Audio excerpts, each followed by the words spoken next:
Halo Sumatera Utara, selamat sore pemirsa. Sumatera Utara hari ini kembali hadir pada pagi Anda memperbaharui informasi Anda seputar Sumatera Utara edisi Sabtu 25 Mei 2024. Bersama dengan saya Muhammad Budi SR dan saya Putri Rahmadanizin. Sejumlah informasi telah dirangkum tim redaksi kami untuk Anda dan berikut informasi selengkapnya.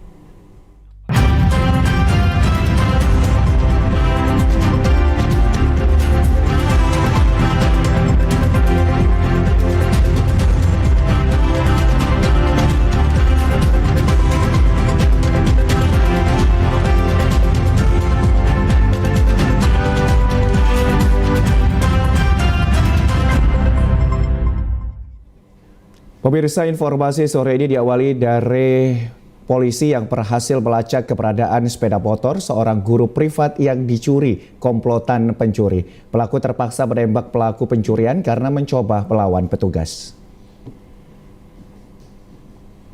Inilah detik-detik aksi pencurian sepeda motor guru les privat di Jalan Sunggal, Gang Bakul, Medan, tertangkap kamera pengintai atau CCTV. Pelaku bernama Muhammad Guntur alias Bandal yang merupakan warga Sunggal, terlihat seorang diri berjalan kaki mengintai targetnya.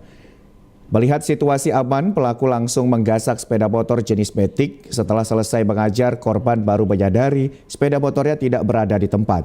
Guru les bernama Valencia dan ibunya Mulyani Gozali melapor ke Polsek Sunggal. Berdasarkan laporan korban dan bukti dari rekaman CCTV, Polsek Sunggal berhasil menangkap pelaku. Hal ini diungkapkan Kapolsek Sunggal, Kompol Bambang Huta Barat di Mako Polsek Sunggal, Jalan TB Simatupang, Medan kemarin. Unit Reskrim Polsek Sunggal berhasil menangkap pelaku beserta barang bukti sepeda motor Matic jenis Honda Beat. Sepeda motor korban ditemukan dalam kondisi telah berubah warna hitam. Pelaku sengaja mengecat sepeda motor tersebut agar tidak mudah ditandai. Berdasarkan laporan polisi ini, unit reskrim Polsek Sunggal melakukan penyelidikan, mendatangi TKP, kemudian mengecek CCTV yang ada di TKP. Berdasarkan petunjuk yang ada di TKP dan CCTV, maka unit reskrim Polsek Sunggal berhasil meringkus tersangka. Ya, kemudian berikut juga berhasil juga mengamankan barang bukti. Ibu korban bernama Mulyani Gozali mengatakan sepeda motornya hilang dalam waktu 1 menit saat ditinggal masuk ke dalam ruangan les. Buka les, ya kan? Masuk sebentar ke dalam, habis itu kami mau pergi lagi keluar, 1 menit aja kereta saya udah hilang. Nah, dan saya berterima kasih sama Polsek Sunggal. Begitu cepatnya menangkap pencurinya, nggak sampai seminggu. Jadi saya berterima kasih sama Polsek Sunggal. Selain menangkap pelaku pencurian sepeda motor, Polsek Sunggal juga berhasil menangkap pelaku pencurian sepeda motor milik pedagang ayam penyet di Jalan Kaswari. Polisi masih memburu sepeda motor korban yang diduga telah dijual pelaku. Pemirsa, meledaknya gudang penjualan gas LPG di kawasan Desa Serotan, Kabupaten Deli Serdang, Sumatera Utara. Berdasarkan penyelidikan kepolisian yang turun ke lokasi keesokan harinya, terdapat 13 orang terluka akibat peristiwa kebakaran tersebut. Ledakan terjadi diduga akibat kebocoran gas di pangkalan. Inilah rekaman video amatir yang merekam detik-detik terjadinya ledakan di gudang sekaligus pangkalan gas penjualan LPG yang berada di Desa Serotan, Kecamatan Percut Setuan, Kabupaten Deli Serdang. Pada rekaman terlihat sejumlah ledakan dahsyat yang menimbulkan kobaran api setinggi lebih dari 10 meter. Akibat ledakan tersebut 13 orang mengalami luka, 2 diantaranya mengalami luka bakar di atas 90%. Seluruh korban luka dalam insiden ini dirawat di 2 rumah sakit berbeda, yakni Rumah Sakit Haji Medan dan Rumah Sakit Mitra Medika Tembung. Kapolres Tabes Medan Kombes Pol Teddy John Sahala Marbun menyebutkan pihaknya sedang mendalami penyebab ledakan. Rencananya akan meminta bantuan tim laboratorium forensik Polda Sumut guna penyelidikan lebih lanjut. Pihak kepolisian menduga adanya penyalahgunaan tempat mengingat lokasi ledakan merupakan tempat penjualan LPG. Namun di sisi belakang tempat terjadinya ledakan merupakan gudang yang berisikan puluhan tabung gas LPG ukuran 3 kg. Adapun penyebabnya sementara ini kita sudah menghubungi pihak lapor Polda untuk bisa datang dan cek ke TKP nanti perkembangannya akan kita sampaikan. Untuk sementara KP sudah kita polis lain dan korban masyarakat yang dibawa ke rumah sakit sedang dalam perawatan. Dan untuk pemilik nanti kita akan periksa seperti apa usahanya yang selama ini dijalankan. Kalau kita lihat ya ini seharusnya pangkalan, ya pangkalan itu tempat menjual. Ya, tapi kita lihat ini ada gudang yang perlu nanti kita akan dalami. Mungkin sementara itu. Milik pangkalan dan gudang akan dimintai keterangan terkait insiden ini mengingat seluruh korban pada kejadian ini merupakan pekerja di gudang LPG. Guna proses penyelidikan lokasi kejadian saat ini telah dipasang garis polisi. Tidak hanya mencemari lingkungan hidup, keberadaan perusahaan pengolahan minyak kelapa sawit PT Tani Agro Nabati di Desa Terang Bulan, Kecamatan Kuala Hulu, Kabupaten Labuhan Batu Utara, merusak tanaman perkebunan milik warga dan enggan bertanggung jawab. Keberadaan PMKS PT Tani Agro Nabati yang berdiri di pemukiman warga di Desa Terang Bulan seharusnya memberi kesejahteraan dan meningkatkan taraf perekonomian warga di sekitar perusahaan. Keberadaan perusahaan ini justru menimbulkan keresahan warga. Hal ini dialami warga pemilik lahan perkebunan karet berada dekat lokasi berdirinya PMKS PT Tani Agro Nabati yang menjadi korban kesewenang-wenangan perusahaan tersebut. Saat proses pembangunan pabrik beberapa tahun lalu, justru merusak puluhan tanaman pohon karet milik warga hingga mati. Pemilik lahan perkebunan karet Natas Bunte menjelaskan kondisi ini berawal dari saat membangun bronjong menggunakan bongkahan batu besar sebagai penahan longsor. Tapak pabrik sekitar 4 tahun lalu berbatasan langsung dengan lahan miliknya. Sejumlah bebatuan bongkahan besar berjatuhan dari tebing tapak pabrik dan menimpa puluhan pohon karet miliknya hingga tumbang dan patah. Meskipun dirinya berupaya menjumpai manajemen untuk meminta pertanggungjawaban perusahaan, namun sampai saat ini tidak ditanggapi. Seperti aparat desa, kepala desa, seperti camat, bila perlu bupati atau gubernur turunlah ke sini karena masyarakat sini sudah capek demo ke sini, sudah capek mengasih komplain, peringatan, tapi orang tuh ya kayaknya nggak peduli sama kami kan gitu. Ya kami orang kecil, orang yang tak tahu apa-apa ya seperti ini dampaknya, dan itulah ikan-ikan semua mati, udara pun tercemar itu kadang. Sementara Kepala Dusun Pasar Baru, Holong Saputra, membenarkan pengerusakan tersebut saat alat berat milik perusahaan meratakan tapak pabrik, membuat sejumlah bongkahan batu besar jatuh dan menimpa pohon karet. Meskipun sudah dilaporkan ke Pengadilan Negeri Labuhan Batu, namun saat ini belum ada keputusan. Pembangunan pabrik itu memang sisaan tanah dari pabrik itu masuk ke lahan masyarakat. Jadi tanah-tanah itu pun dibiarkanlah sama perusahaan. Ya, sampai menyebabkan ada pohon karet mati, batu-batu besar itu masuk ke lahan masyarakat. Jadi masyarakat pun minta tolong kepada kami, tolonglah Pak Kadus selesaikan dulu masalah ini. Jadi belum ada penyelesaian sampai sekarang itu Pak Kadus? Belum ada. Belum ada Pak Kadus ya? Sampai selesai, sudah 4 tahun yang lalu sampai sekarang belum selesai. Warga berharap pemerintah dan aparat penegak hukum kabupaten dan provinsi secepatnya mengevaluasi izin perusahaan tersebut untuk menjamin kelestarian lingkungan hidup dan juga kenyamanan warga desa Terang Bulan dan sekitarnya. Pemirsa, diduga banyaknya pembuangan limbah ke sungai yang dilakukan oleh perusahaan pengolahan kelapa sawit menyebabkan para nelayan tradisional kehilangan mata pencarian yang menggantungkan hidupnya dari aliran sungai yang berada di Kabupaten Langkat. Menyikapi hal tersebut, Persatuan Nelayan Tradisional Indonesia meminta pemerintahan Kabupaten Langkat bertindak tegas terhadap perusahaan nakal yang membuang limbah ke sungai. Seperti halnya yang terjadi di aliran Sungai Batang Serangan, Kecamatan Tanjung Pura. Ribuan ekor ikan dan udang mati diduga akibat pembuangan limbah. Tidak hanya itu, warga desa Kecamatan Stabat juga turut merasakan rusaknya aliran sungai akibat pembuangan limbah. Ribuan warga desa tidak bisa lagi menggunakan air sungai sebagai sumber kehidupan. Diduga mudahnya izin AMDAL pabrik pengolahan olahan kelapa sawit yang dikeluarkan oleh pemerintah Kabupaten Langkat merupakan faktor utama penyebab rusaknya ekosistem kehidupan masyarakat nelayan tradisional, menyebabkan para pengusaha lebih leluasa mencemari lingkungan hidup di sepanjang aliran sungai. Ketua Persatuan Nelayan Tradisional Indonesia, Adhan Nur, mengatakan kondisi limbah yang dibuang ke aliran sungai ini harus mendapat tindakan dari pemerintah Kabupaten Langkat, khususnya Dinas Lingkungan Hidup dan Dinas Perizinan. Akibat limbah tersebut, mata pencarian nelayan menjadi hilang.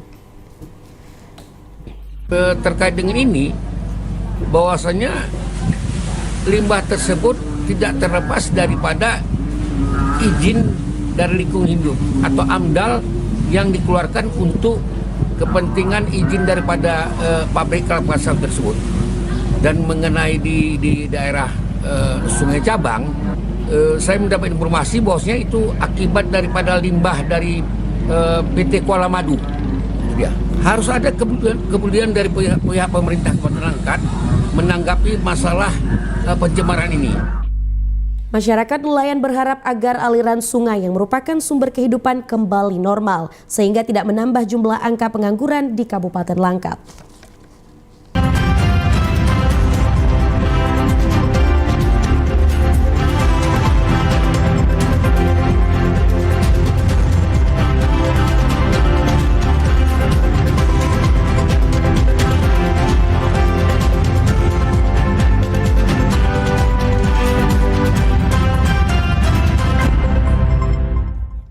Pemirsa, mantan Bupati Tapanuli Tengah Bahtiar Ahmad Sibarani mendaftarkan diri maju sebagai bakal calon wali kota Medan melalui Partai Gerindra.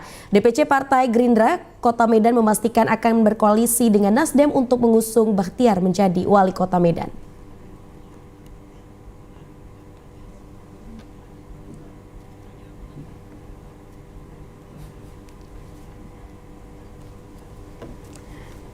Didampingi pengurus DPW Partai Nasdem Sumatera Utara, Ketua DPP Partai Nasdem yang juga merupakan mantan Bupati Tapanuli Tengah Bahtiar Ahmad Sibarani mendatangi kantor DPC Partai Gerindra Kota Medan. Kedatangan Bahtiar untuk mengembalikan formulir dan resmi mendaftarkan diri maju menjadi bakal calon wali kota Medan melalui Partai Gerindra. Mantan Bupati Tapanuli Tengah ini menjelaskan dirinya akan mengikuti kontestasi pemilihan wali kota Medan atas instruksi DPP Partai Nasdem di Jakarta. Dan DPP Partai Nasdem meminta Bahtiar segera mendaftarkan maju melalui Partai Gerindra. Partai Gerindra yang menerima berkas pendaftaran Bahtiar Sibarani menjelaskan sudah ada instruksi dari DPP untuk segera mengawal pendaftaran Bahtiar Sibarani menjadi bakal calon wali kota Medan. Partai Gerindra dipastikan akan berkoalisi dengan Partai Nasdem untuk mengusung Bahtiar Sibarani maju menjadi calon wali kota Medan. Terkait siapa yang akan berpasangan dengan Bahtiar nantinya, Partai Gerindra akan membahasnya lebih lanjut. Pertama, sudah barang tentu semua diniatkan ibadah. Saya pernah menjadi bupati, pernah menjadi ketua DPRD, pernah menjadi anggota dewan. Dan pada hari ini saya ketua DPP Partai Nasdem. Saya ini hanya pemain yang punya klub dan pelatih ada di Jakarta. Oleh partai, ini hari saya pun terpikir tidak mencalon wali kota Medan. Namun mungkin ada pertimbangan dari partai di pusat. Saya ditugaskan ini hari mendaftar ke Partai Gerindra.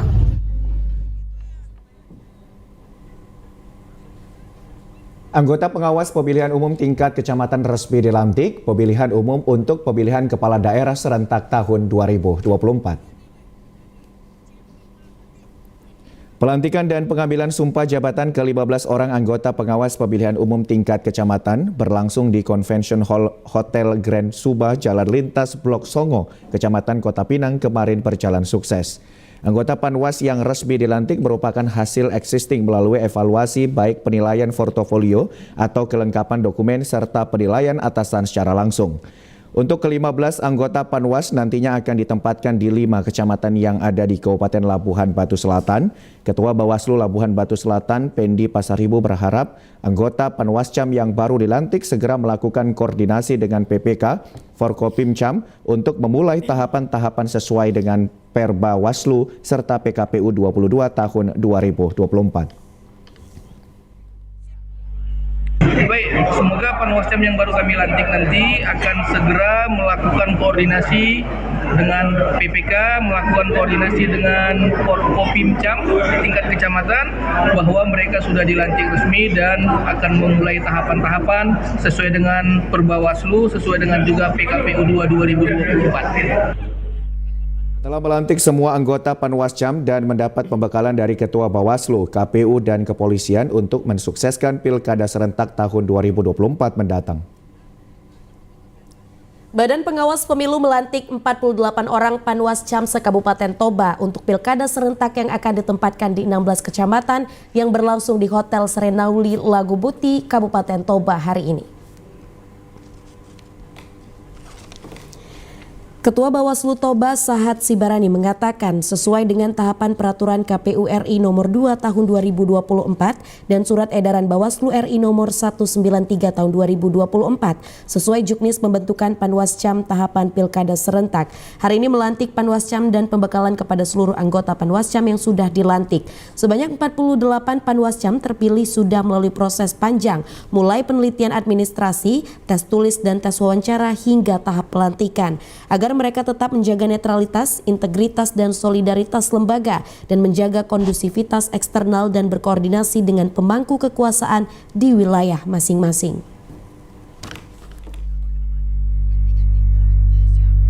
Peraturan KPU nomor 2 tahun 2024 tentang tahapan dan sesuai dengan surat edaran Badan Pengawas Pemilu Republik Indonesia nomor 193 bahwa pada kali ini tanggal 24 sampai tanggal 25 itu Bawaslu Toba melaksanakan pelantikan dan pembekalan kepada seluruh Panwas kecamatan di 16 kecamatan. Pada kesempatan kali ini yang kami lantik itu ada sekitar 48 orang, 3 orang per kecamatan. Sekretaris Daerah Kabupaten Toba August Sitorus saat menghadiri pelantikan menekankan profesionalitas kinerja para anggota Panwaslu sebagai pengawasan di lini bawah sangat berat. Tidak hanya mengawal suksesnya pemilu, juga mengawasi sisi aparatur serta mengawasi masyarakat secara keseluruhan. Pemkab Toba berharap perkuatan mitigasi untuk menghalau intervensi dari pihak tertentu, menjalankan tugas sesuai dengan regulasi dengan mengedepankan profesionalitas, akuntabilitas, integritas, dan kapabilitas menjadi sebuah kunci suksesnya pelaksanaan tugas sebagai Panwascam. Sebagai bentuk dukungan Pemkab Toba pada pelaksanaan Pilkada serentak tahun ini, Bawaslu Kabupaten Toba telah mengucurkan dana sekitar 14 miliar rupiah. Sebagai dana hibah yang sudah dipersiapkan sesuai aturan sejak tahun 2023 telah diserahkan sekitar 40% dan sisanya 60% akan diserahkan pada tahun 2024 kepada Bawaslu Kabupaten Toba. Jelas mendukung baik dari proses seleksi tahapan sampai penganggaran agar pemilu ini bisa berjalan dengan baik, karena tanpa anggaran ini semua tidak akan bisa berjalan dengan baik. Karena itu dengan anggaran yang diberikan kami berharap Bawaslu maupun Panwaslu tingkat kecamatan sampai ke tingkat TPS bisa melaksanakan tugas fungsinya dengan baik. Untuk Bawaslu Kabupaten itu sudah dikucurkan di angka 14 miliar sebagai dana hibah. Dari Kabupaten Toba kita beralih ke Kota Sibolga. Menghadapi pemilihan kepala daerah serentak tahun 2024, Badan Pengawas Pemilu Kota Sibolga mengharapkan pengawas pemilu tingkat kecamatan agar menjunjung tinggi integritas dan kejujuran dalam melakukan pengawasan seluruh tahapan dalam pemilu Kota Sibolga. Ketua Bawaslu Kota Sibolga, Salmon Tambunan, saat melantik 12 orang anggota Panwaslu tingkat kecamatan sekota Sibolga untuk pemilihan gubernur, wakil gubernur, dan wali kota serta wakil wali kota Sibolga tahun 2024. Salmon Tambunan juga menekankan agar anggota Panwascam sekota Sibolga dapat menjalankan tugas pengawasan pada Pilkada Sibolga agar tetap mengedepankan kejujuran. 12 orang anggota Panwascam sekota Sibolga yang dilantik ini merupakan hasil dari evaluasi yang dilakukan Bawaslu Kota Sibolga beberapa waktu lalu. Selain itu, Ketua Bawaslu juga menjelaskan setelah dilantik anggota Panwascam sekota Sibolga ini diwajibkan agar segera melakukan koordinasi dengan pimpinan di kecamatan masing-masing yang menjadi tempat tugas mereka. Hal ini bertujuan untuk memperlancar tugas pengawasan yang akan dilakukan. Integritasnya itu menjadi hal mendasar ya, hal mendasar yang kita harapkan dari mereka supaya mereka bekerja jujur, tidak memihak, artinya bersikap adil untuk peserta pemilihan baik itu gubernur dan wakil gubernur, wali kota dan wakil wali kota. Itu harapan kita. Melanggar seperti tadi ya, mereka sudah menyampaikan fakta integritas mereka bisa sampai dipidana dan mundur dari jabatan mereka sebagai Labbaik Allahumma labbaik labbaik la syarika lak labbaik innal hamda wan ni'mata lak wal mulk la syarika lak.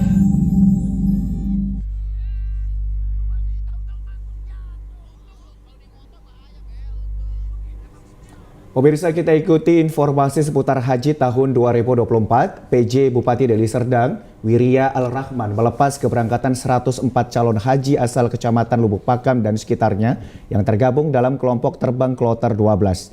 Pelepasan calon haji ini dilakukan di Masjid Sultan Agung Sinartab Basyarsha, Lubuk Pakam. Pada Kloter 12, jumlah total keseluruhan 352 calon haji yang berangkat ke Tanah Suci, terlihat ratusan keluarga calon haji memadati halaman masjid. Isak tangis haru keluarga melepas keberangkatan para jamaah menuju ke Asrama Haji Medan. Pada kesempatan ini, PJ Bupati Deli Serdang Wiria Al-Rahman berpesan agar para calon haji selalu menjaga kekompakan dan membangun budaya tolong-menolong selama di Tanah Suci. Karena kondisi dan suasana yang akan dihadapi pasti berbeda dengan di tanah air, perkuat persaudaraan serta saling menghormati antar sesama jamaah dan tidak segan untuk berkoordinasi dengan petugas haji jika menemui permasalahan yang tidak kalah penting adalah menjaga kesehatan. Harapan kita, doa kita bersama agar seluruh jemaah haji yang berasal dari Kabupaten Deli Serdang ini bisa sehat-sehat ya, kembali ke tanah air juga lengkap, sehat-sehat dan bisa melaksanakan ibadah haji semua rukun ya itu dikerjakan dengan baik ya, sehingga kembali bisa menyandang predikat haji yang makmur dan mabrur.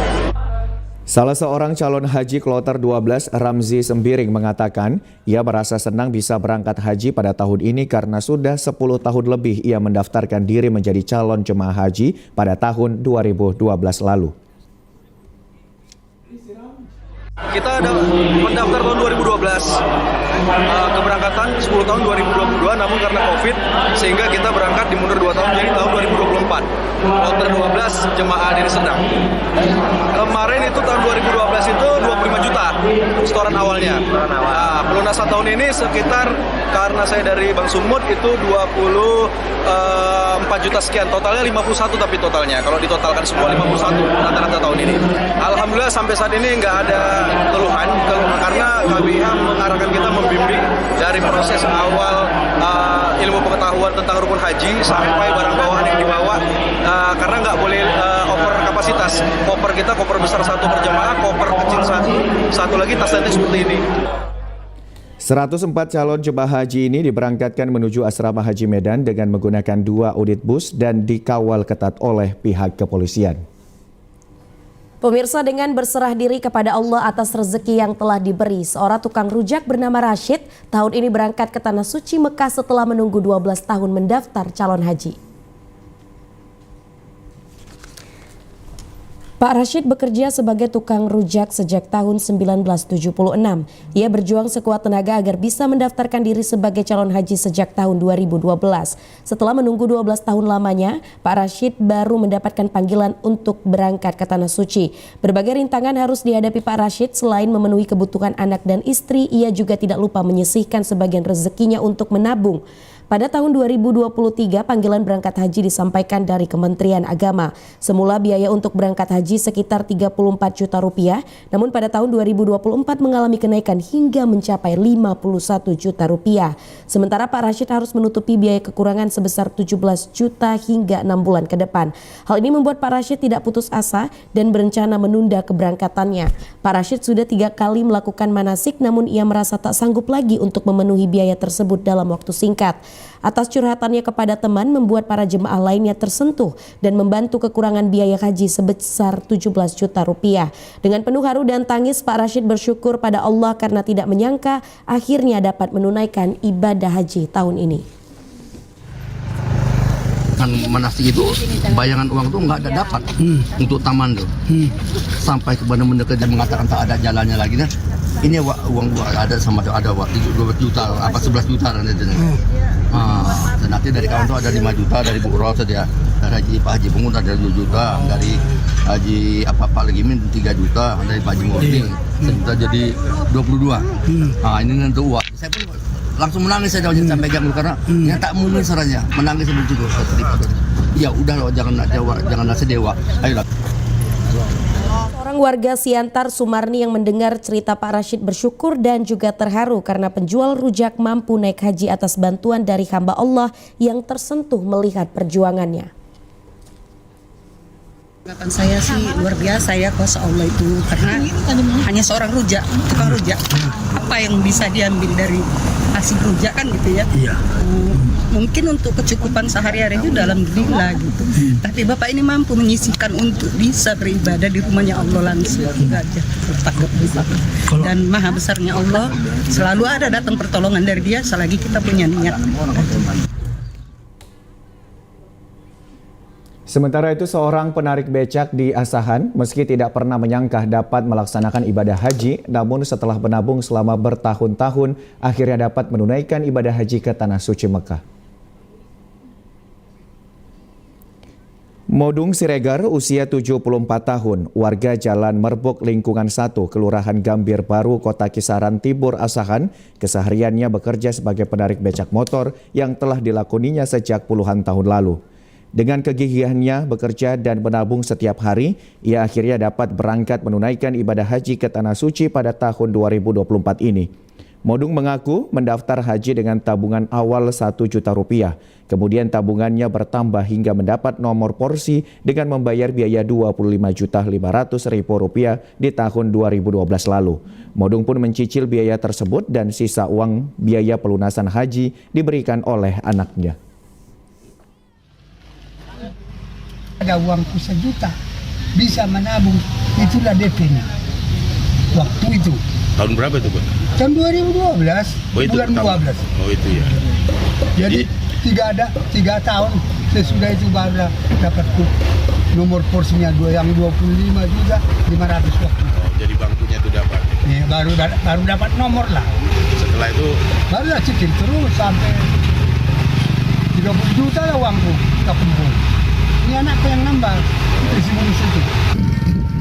Kini Modung Siregar telah mempersiapkan keberangkatannya ke Tanah Suci yang rencananya pada tanggal 27 Mei 2024 dengan kloter 14 embarkasi Medan dan semoga menjadi haji yang mabrur. Berprofesi sebagai pemulung, pasangan suami istri Rusman dan Ponisih warga Dusun 4 Desa Telagasari, Kecamatan Tanjung Morawa, Kabupaten Deli Serdang, akhirnya dapat mewujudkan impiannya ke Tanah Suci dengan menabung selama puluhan tahun untuk berangkat haji di tahun ini. Beginilah aktivitas keseharian Pak Rusman berkeliling dengan berjalan kaki mengutip botol-botol air mineral di pinggir jalan lalu dikumpulkan dan dibersihkan untuk dijual ke pengepul. Dalam bekerja, Pak Rusman dibantu oleh istrinya Ponisi yang berprofesi sebagai pemulung. Profesi ini telah digeluti Pak Rusman dari tahun 1996, pada saat itu masih bekerja di Dinas Kebersihan Kota Medan. Hasil dari memulung ini ia tabung untuk mendaftar haji pada tahun 2012. Sementara gaji dari petugas Dinas Kebersihan Kota Medan ia gunakan untuk makan dan pada tahun 2022 ia menjalani masa pensiun. Namun setelah pensiun ia masih terus bekerja memulung untuk menambah tabungan hajinya dan juga untuk makan bersama keluarga. Akhirnya di tahun 2024 ini tabungannya sudah cukup untuk berangkat haji berdua bersama istrinya. Dengan berlinang air mata, Pak Rusman bercerita suka duka. Ia menabung selama puluhan tahun hingga akhirnya bisa berangkat haji di tahun ini. Nah, saya dari tahun 2012 itu dapat nomor polisi itu kira-kira masa tunggu 10 tahun karena diberitakan di sini tahun 2022 keberangkatan. Kan itu belum cukup, itu hanya nomor 25 juta dapat nomor polisi kan dengan biaya yang dikabarkan pada masa itu 3 bulan juta kan nggak mungkin juga dengan dari mana dapat 5 juta lagi. Kita tabung terus. Alhamdulillah karena kita niat ikhlas mau beribadah, itu tabungan itu lancar dan harga dari hasil murni itu agak mendingan gitu, harganya agak lumayan lah gitu kan, jadi kita tabung.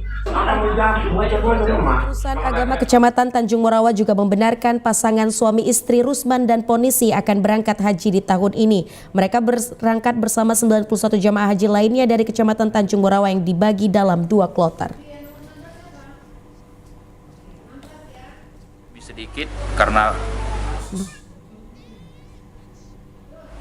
tahun 2012 beliau bisa bersama istri bisa mendaftar, dan alhamdulillah tahun ini dipanggil Allah, ini bisa menjadi motivasi buat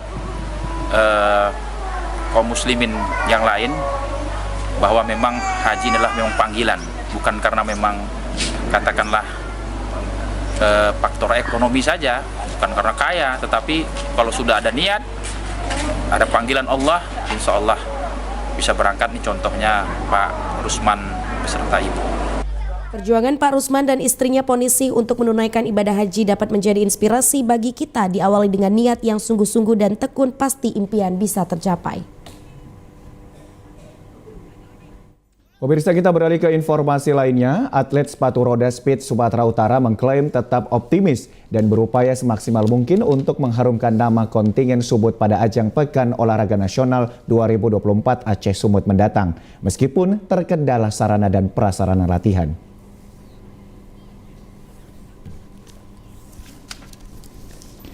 Dengan segala keterbatasan sarana dan prasarana latihan, para atlet sepatu roda speed Sumatera Utara tetap melakoni persiapan dan pematangan serius menuju Pekan Olahraga Nasional 2024 mendatang.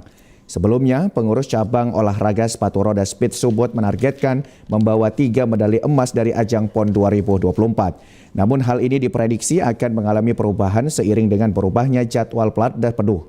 Hingga sarana dan prasarana latihan sepatu roda di kawasan Taman Cadikabe dan Johor yang masih jauh dari kata layak.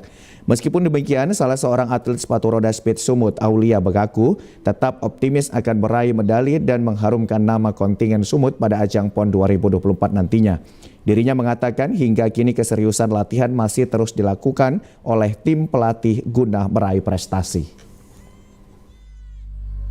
Ini dan sampai saat ini persiapan ya alhamdulillah udah mulai berjalan.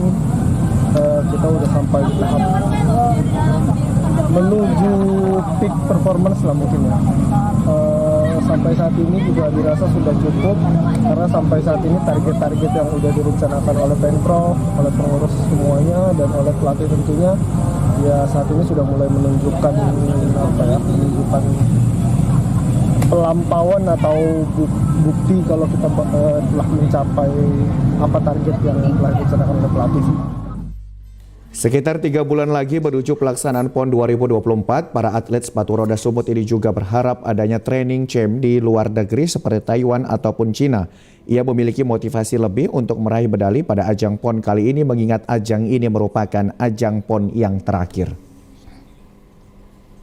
Pemirsa, Komite Olahraga Nasional Indonesia Provinsi Sumatera Utara secara resmi mengajukan penambahan anggaran Pekan Olahraga Nasional Aceh Sumut mendatang. KONI Sumut mengajukan penambahan anggaran sebesar 56 miliar rupiah karena pemerintah Provinsi Sumut dan telah dibahas dalam rapat bersama dengan DPRD Sumut. Keseriusan KONI Sumut dalam menyukseskan prestasi tim PON Sumut yang akan bertanding pada ajang PON 2024 Aceh Sumut dengan pengajuan penambahan anggaran kepada pemerintah Provinsi Sumatera Utara. Sebelumnya KONI Sumut telah menerima dana hibah sebesar 90 miliar rupiah sebagaimana rancangan awal anggaran. Namun kini KONI Sumut mengajukan penambahan anggaran 56 miliar rupiah yang jika ditotal menjadi 146 miliar rupiah. Wakil Ketua KONI Sumut Agung Sunarno mengatakan penambahan anggaran ini diajukan setelah adanya evaluasi KONI Sumut untuk sentralitas atlet yang akan mewakili Sumut dalam ajang PON 2024. Bahkan akibat masih kurangnya anggaran ini, paletda penuh yang seharusnya dilakukan sejak Januari lalu kini mundur dan akan dilakukan pada bulan Juni mendatang. Karena apapun ceritanya, kita akan mengusulkan sebagaimana kebutuhan. Kita selalu realistis. Ya kan, realistis kita minta tambahan daripada pemerintah melalui Dispora itu sekitar 56 M tambahan dari sampai itu. Itu sedang digodok. Tadi juga dengan DPR, dengan Banggar. Anggaran ini nantinya disebut akan digunakan untuk keperluan akomodasi para atlet yang akan berangkat ke Aceh hingga konsumsi setiap atlet pada pelaksanaan PON 2024. KONI Sumut telah mendaftarkan sebanyak 1.130 atlet sebagai peserta PON 2024 yang saat ini tengah menjalani pemusatan latihan daerah. Pemirsa, berikut informasi perakiraan cuaca di sejumlah daerah di Sumatera Utara dari Badan Meteorologi, Klimatologi, dan Geofisika wilayah 1 Medan berlaku pada esok hari Minggu 26 Mei 2024. Halo Sobat BMKG, Assalamualaikum warahmatullahi wabarakatuh. Jumpa kembali bersama saya Budi Prasetyo, Perakirawan Balai Besar Meteorologi, Klimatologi, dan Geofisika wilayah 1 Medan yang akan menyampaikan perakiraan cuaca dan titik host per Provinsi Sumatera Utara Minggu 26 Mei 2024. Pagi hari wilayah Sumatera Utara cerah berawan. Siang sore hari wilayah Sumatera Utara berpotensi hujan dengan intensitas ringan hingga sedang di wilayah lereng timur, pegunungan, dan lereng barat Sumatera Utara. Malam hari berpotensi hujan dengan intensitas ringan di wilayah Karo, Deli Serdang, Samosir, dan sekitarnya. Sementara dini hari wilayah Sumatera Utara berawan. Suhu udara berkisar antara 17 hingga 33 derajat Celcius. Kelembaban udara berkisar antara 65 hingga 95%. Angin bertiup dari arah tenggara hingga barat daya dengan kecepatan berkisar antara 10 hingga 30 km per jam. Titik panas atau hotspot wilayah Sumatera Utara pantauan tanggal 24 Mei 2024 tidak ada. Demikian informasi yang dapat saya sampaikan. Semoga bermanfaat untuk kita semua. Assalamualaikum warahmatullahi wabarakatuh. Ya pemirsa, informasi tadi menutup perjumpaan kita pada program Sumatera Utara hari ini. Saya Muhammad Budi SR. Dan saya Putri Rahmadani Zain. Terima kasih atas perhatian Anda. Selamat sore dan sampai jumpa.